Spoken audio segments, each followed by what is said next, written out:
I would desperately like to see change in Iran.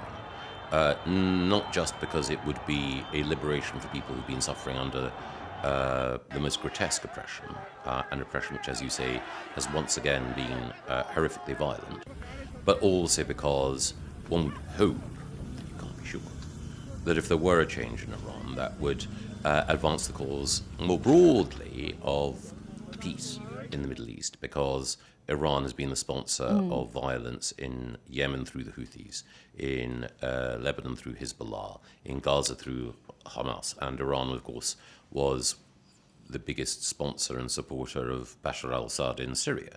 So you can't know what would happen if there were any change, but it would be hard to think of a worse situation. I think it's possible.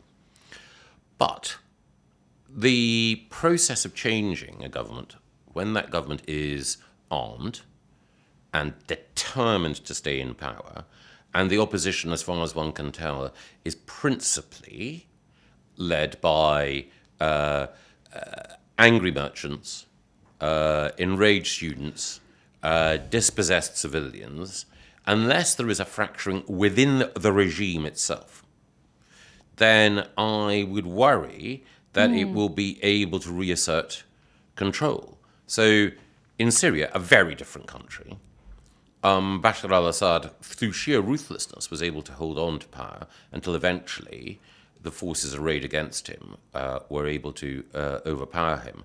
But he was fighting a civil war against armed groups.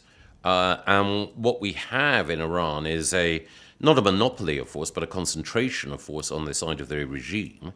All the moral weight is on the side of the protesters, but wickedness, if it's armed, can survive for a very long time.